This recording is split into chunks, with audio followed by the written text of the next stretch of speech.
میں صرف ایک بات کہنا چاہوں گا جو آپ کے کنکلوژن میں بھی لکھا ہے، ہندوستان کا مسلمان بن جائے یہ ملک کی تقدیر بدل جائے گی۔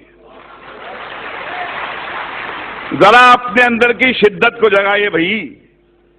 مجھے ایک بات سمجھ میں آئی ہے جتنا میں نے اسلام کے بارے میں پڑھا ہے کہ ڈرا ہوا آدمی مسلمان نہیں ہو سکتا، کیونکہ جہاں ڈر ہے وہاں اسلام نہیں، اور جہاں اسلام ہے وہاں ڈر نہیں۔ جیسے جہاں اندھیرا ہوتا ہے وہاں روشنی ہوتی ہے، جہاں روشنی ہوتی ہے وہاں اندھیرا نہیں ہوتا۔ ایک حدیث مجھے ہمارے دوست محمود مدنی صاحب نے لکھوائی تھی جو میرے کمپیوٹر پہ ہے، انصر اخاک ظالمن او مظلوما، مدد کر، اپنے بھائی کی مدد کر، مظلوم ہو تو مدد کر، ظالم ہو تو مدد کر۔ یہ حدیث جارج بش کو سنانی چاہیے، نریندر مودی کو سنانی چاہیے کہ جس مذہب کی حدیث یہ کہتی ہے کہ بھائی مظلوم کی مدد تو کر، ظالم کی مدد کر، اس کو روک، اس سے پوچھ کیوں ظلم کرتا ہے، کیا تکلیف ہے تیرے کو؟ بھائی بولا ہے ظالم کو۔ اب ایسے مذہب میں ٹالرنس نہیں ہے تو اور کیا ہے؟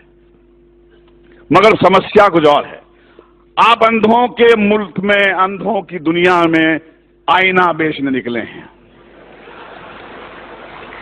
دنیا کا سب سے بڑا دہشت گرد وائٹ ہاؤس میں رہتا ہے، افغانستان کی پہاڑیوں میں نہیں رہتا ہے، اور یہ پورے دنیا کی حکومتیں، یہ 6 بلین لوگ، ان کی جرت نہیں ہوتی ہے کہ جا کے اس جارج بش کو ٹیررسٹ کر کے اس کو پھانسی پہ کے تختے پہ لے جائے۔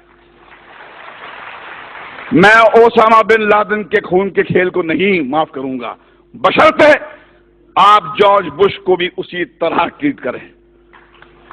ایک طرفہ بات نہیں ہو سکتی ہے۔ اسٹیٹ ٹیررزم کا کنڈون کریں گے اور ان کو کہیں گے ٹیررسٹ، جیسے کسی نے فرمایا تھا مولانا بھریا والی صاحب نے کہ بھیا کہ آپ نے بام بلاسٹ کے جو ایکیوز کو تو ٹیلی ویژن پہ چیخ چیخ کے اناؤنس کر دیا کہ ہاں یہ صاحب ان کو یہ سزا دی گئی ہے، مگر بابری مسجد جب شہید ہوئی اس کے بعد میں 1000 لوگ تو یہاں مرے تھے، ان کا کیا؟ کون دے گا ان کو سزا؟ کہاں جا کے گڑ گڑائیں، کس سے بھیک مانگیں؟ آج تو ہماری یہاں پر سرکار این سی پی اور کانگریس کی ہے۔ کیا ہوا شری کرشن کمیشن رپورٹ کا؟ جو سماج انصاف نہیں دے سکتا وہ ٹیررزم سے مکت نہیں ہو سکتا۔ اگر آپ کو ٹیررزم سے مکت ہونا ہے تو انصاف دینا پڑے گا آپ کو، اور اگر آپ نے اپنے پولیس اسٹیشنز کو ٹارچر چیمبرز بنا دیا، وہاں پر معصوم کو لے جا کے مارو گے، پیٹو گے، ذلیل کرو گے تو ٹیررزم بڑھے گا۔ ہمیں ایک ہی بات کرنی چاہیے، وہ یہ ہے کہ ہمارے اندر وہ جرت ہونی چاہیے۔ حدیث آپ کی ہے، رسول اللہ نے فرمایا تھا کہ سب سے بڑا جہاد کیا ہے؟ ظالم بادشاہ کو اپنا صحیح چہرہ دکھانا۔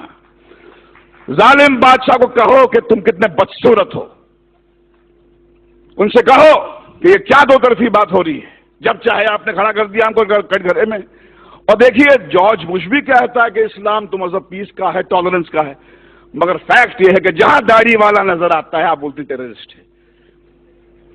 یہ لڑائی اس سیمینار سے ختم نہیں ہونے والی ہے، یہ بہت لمبی لڑائی ہے، وہ دور آ گیا ہے۔ رسول اللہ نے فرمایا تھا اسلام آپ کے ہاتھ میں جلتا ہوا کوئلہ بن جائے گا، جس میں دم ہے وہ بنے مسلمان اور جیے شان سے، مگر کسی کے سامنے گڑ گڑائیے مت، کسی کے ساتھ کسی کے تلوے مت چاٹیے، کیونکہ آپ اس طاقت سے کنیکٹڈ ہیں۔ یہ ملک آپ کا ہے، اس میں آپ کے پرکھوں کا خون ہے، جو آپ کو کہتا ہے، آپ کو نیچا دکھاتا ہے، اس کو بولو باہر نکل یہاں سے، یہ آپ کا ملک ہے، یہ ہمارے آپ کا ملک ہے، اس کو ہم ٹھیک کریں گے۔ اسلاموفوبیا ہندوستان کو شوبھا نہیں دیتا، یہ ویسٹ سے میکڈونلڈ لانے والے، کوکا کولا لانے والے لوگوں کا ہو کہ اسلاموفوبیا ویسٹ میں رکھیں۔ ہندوستان جو ہے ایسا ملک ہے، میں اپنے داڑھی والے بھائیوں کے ساتھ محفوظ محسوس کرتا ہوں، ڈرتا نہیں ہوں میں۔ جب میں مسلمان بھائی کے ساتھ میں ہوتا ہوں مجھے لگتا ہے کہ یہ بچائے گا مجھے۔ چلیے مل کر آج قسم کھائیں کہ ہندوستان کے مسلمان میں وہ جذبہ جگائے جو اسلام ہے، یہ اسلام آپ کی جاگیر ہے، میری جاگیر ہے۔ ڈرا ہوا آدمی میرے بھائی مسلمان نہیں ہو سکتا ہے، اور جہاں ڈر ہے وہاں اسلام نہیں ہے، اور جہاں اسلام ہے وہاں ڈر نہیں ہے۔ اللہ حافظ۔